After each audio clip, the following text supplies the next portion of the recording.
اجرت البیت الذی یخفض فیہ الرہن علی المرتہن، مرہونہ چیز جس جگہ رکھی جائے حفاظت کے لیے، جس گھر میں جس کمرے میں یا کوئی بڑی چیز اس کے لیے کمرے وغیرہ کی ضرورت ہو یا جگہ کی ضرورت ہو تو اس کا پیسہ مرتہن پر آئے گا، کیونکہ مرتہن کے زمان میں ہی یہ چیز اسی کے اعتماد کے لیے ہے۔ وَأُجْرَةُ الرَّاعِ عَلَى الرَّاهِنِ، ہاں اس چیز پر جو خرچ آتا ہے مثلا کھانے پینے کا یا اس کی حفاظت کے لیے، اس نے اگر کیا کر دی کئی بکریاں دی ہوں اس کے لیے تو چرواہے کی بھی ضرورت ہوگی نا، اس کی جو اجرت پیسہ ہے یہ کس پر آئے گا؟ یہ راہن پر، کیونکہ وہی محتاج ہے نا، اور نفقہ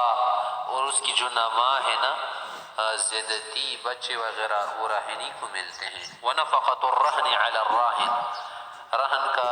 جو نفقہ ہے خرچہ وہ راہن پر آتے، ونما اور اس کی جو زیادتی ہے مثلا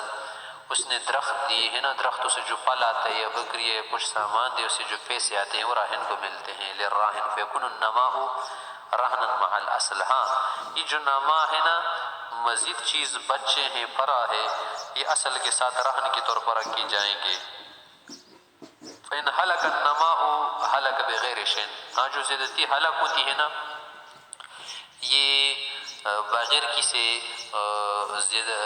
کسی وجہ کی ہلاک ہو جائے گی، زیادتی یہ نما یہ بچے۔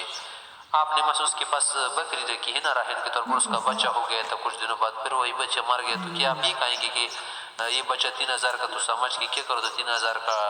ختم کرا دو؟ نہیں، ایسا نہیں ہوگا۔ میں نے حلق الاصل و بقی النما، اگر ایسا کر دے کہ اصل جانور ہلاک ہو جائے اور نما جو بچے ہیں وہ رہ جائے تو افتکہ الراہن بحصتہ، اسی کے حصے کے برابر اسے راہن کیا کر دے گا؟ چھڑا دے گا، خلاص کر دے گا۔ یقسم الدین علی قیمت الرہن یوم القبض، جس دن قبضہ کیا تھا رہن کو نا اسی دن کے برابر اسی قیمت کیا کر دے گا؟ کم کرا دے گا۔ والا قیمت النما، اور یہ جو بچوں کی قیمت ہے نا اس کی قیمت کب لگا دے گا؟ یوم الفکاک، جس دن یہ آزاد کرائے گا چھڑوائے گا۔ فما اصاب الاصل، پس دین کا جو حصہ آتا ہے اصل کے مقابلے میں، سقط من الدین بقدری، اسی کی بقدر تو دین والا حصہ سکت ہو جائے گا۔ وما اصاب النماء، اور جو حصہ دین کا آ جائے بچوں کے مقابلے میں، افتکہ الراہن بہ، راہن اس کا پیسہ وغیرہ دے پھر چھڑا دے اپنا یہ جو کیا ہے بچے ہیں زائد مال۔ آگے کہہ رہے وہ جز و زیادت پہ رہن ہے، رہن کے اندر زیادتی جائز ہے۔ آپ نے رکھی 3 بکری، اس نے کہا یار کم پیسہ دو گے؟ آپ نے کہا کہ چلو 2 بکری لو، اگر آپ کو مجھ پر اعتماد نہیں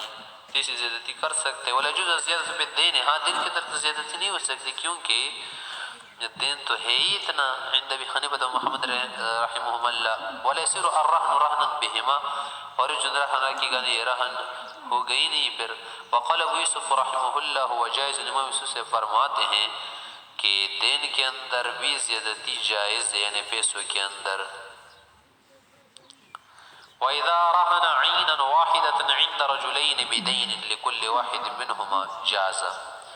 2 شخصوں کا کسی پر دین ہے، زید صاحب کا خالد کا دین ہے کس پر؟ بکر پر۔ بکر نے بکری رکھ دی دونوں کے پاس، چلو تم دونوں کے پاس ہے، یہ اب دونوں شریک ہو جائیں گے۔ یہ شریک نہ سمجھو چلو الگ الگ شخص تھے نا، یہ رہن دونوں کے پاس رہے گا۔ وہ جمیعها الرہن عند کل واحد منہما، دونوں کے پاس یہ رہن مضاف ہوگا، دونوں کی طرف ہوگا۔ والمضمون علی کل واحد منہما حصۃ دینہ منہا، اور ہر ایک پر زمان کے طور پر یہ بکری ہو جائے گی اپنے دین کے حصے کے برابر۔ مثلا اگر یہ بکری مر گئی نا 15000 کی تھی اور ان کا دن کتنا تھا؟ 15,000 تھا، تو 7,500 روپے ان کے آدھا سمجھے جائیں گے اگر یہ بکری مر گئی۔ فإن قضى أحدهما دينه، اگر کیا کر دیا دونوں نے کسی کے پاس رہن رکھا تھا، یا ایک شخص نے دونوں کے پاس رہن رکھا تھا، یا دونوں نے رکھا تھا نا کسی کے پاس رہن، اور ایک نے کیا کر دیا اپنا دین ادا کر دیا،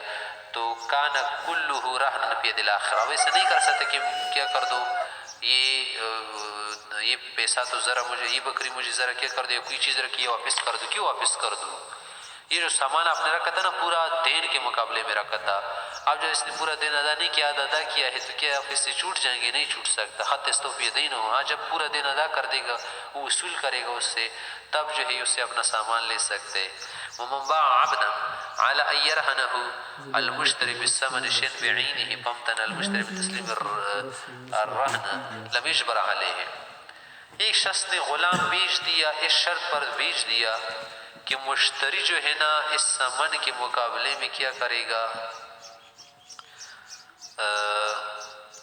کوئی چیز بعینی ہی رکھے گا رہن کے طور پر، اور مشتری نے کہا کہ میں کیوں رکھوں، نہیں رکھ رہا تھا، اور وہ کہہ رہا تھا کہ میں نہیں رکھنا چاہتا، تو اس پر مجبور نہیں کیا جائے گا۔ وکان البائع بالخیار، بائع کے اختیار انشاء رضی بترک الرہن، تو اگر چاہے تو رہن کا مطالبہ چھوڑ دے، اس پر راضی ہو جائے، وانشاء فسخ البیع، اور نہ بیع کو کیا کر دے، فسخ کر دے، لا يدفع المشتری ثمن حالا، اگر کیا کر دے وہ فی الحال دے دے، او یدفع قیمت الرہن، یا رہن کی قیمت دے مشتری پہ، کن رہن تو رہن بن جائے گا۔ آئی کہہ رہا کہ وللمرتہن، اب مرتہن جو ہے نا، مثلا یہ زید مرتہن ہے، اس کے پاس خالد صاحب نے رہن رکھی ہے بکری، یہ کوئی اور چیز رکھی، دنیا کی بہت ساری چیزیں ہیں، اب یہ مرتہن اس چیز کی حفاظت بھی تو کرے گا نا، حفاظت کرے گا، خود بھی کر سکتے، اس کی بیوی بھی کر سکتی حفاظت، بچے وغیرہ خادم بھی کر سکتی، یہ خالد اس کے پاس جا کر، زید کے پاس جا کر یہ نہیں کہہ سکتے کہ یار یہ جو موبائل میں نے آپ کے پاس رکھی ہے نا، یہ آپ بچوں کو نہ دیا کرو، ظاہر سی بات ہے کہ بچوں کو تو نہیں دے گا ایسی چیز جو کیا ہو حفاظت نہیں سمجھتے، ہاں جس چیز کی حفاظت سمجھتے ہیں نا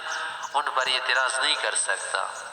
تو وللمرتهن يحفظ الرهن بنفسه وزوجته وولده وخادمه الذي في عياله، وإن حفظه بغير من هو في عياله او اودعه ضمنا، اگر اس مرتہن نے اس چیز کو کسی اور سے محفوظ کرنے کے لیے رکھ دیا، یا کیا کر دیا کسی کے پاس ودیعت کے طور پر رکھ دیا کہ یہ ذرا رکھ دو، اگر ہلاک ہو جائے کچھ ہو جائے نا اس کا ضامن ہو جائے گا۔ وإذا تعدى المرتهن في الرهن ضمنه ضمان الغصب بجميع قيمته، اگر مرتہن نے کیا کر دیا، تجاوز کر دیا، ظلم کر دیا، جو مرہون چیزوں سے ہلاک کر دیا، کسی بھی طرح سے کچھ کر دیا، تو اس پر جو زمان پیش آئے گا نا وہ غصب والا پیش آئے گا، قیمت وغیرہ سب کچھ ختم ہو جائے گا، مال میں سے جو قرض دین ہوگا نا وہ ختم ہو جائے گا۔ وإذا أعار المرتهن الرهن للراهن، اگر ایسا ہوا مرتہن کے پاس راہن نے کوئی رہن رکھا ہے، پھر راہن کو کوئی ضرورت پیش ہو گئی کہ یار کچھ عریہ کے طور پر مجھے چیز دو، جب میں اپنی منفعت پوری کروں گا نا، پیدا اٹھاؤں گا، کوئی چیز واپس کروں گا، فقبض، اس نے قبض کر دیا، خرج من زمان المرتہن، اب یہ مرتہن کی زمان سے نکل گیا، فإن هلك في يد الراهن هلك بغیر شيء، اگر یہ چیز راہن کے ہاتھ میں ہلاک ہو جائے گی نا تو یہ بغیر کسی سامان کے ہلاک ہو جائے گی، بغیر کسی قیمت کے، اس سے دین کا حصہ نہیں چھوٹ جائے گا، کیونکہ یہاں پر قبضہ فوت ہو گیا۔ وللمرتہن یسترجعه إلى يده، اور مرتہن کو یہ بھی جائز ہے کہ اسے مطالبہ کر دے کہ یہ چیز واپس کر دو، فإذا أخذه عاد الضمان عليه، ہاں جب واپس لے تو ضمان واپس لوٹائے گا۔ وإذا مات الراهن باع وصيه الرهن وقضاء الدين، اگر راہن خود مر گئے تو اس کا جو وصی ہوگا نا، جو بھی شخص مقرر ہو اس کی طرف سے، وہ کیا کرے گا، اس چیز کو بیچ دے گا اور اس سے جو دین ہے نا مرتہن کا ادا کرے گا۔ فإن لم يكن له وصي، اگر کوئی وصی نہ ہونا، نسب القاضي له وصيا وأمره ببيعه، اس کے لیے قاضی جو ہوگا نا کوئی آدمی مقرر کرے گا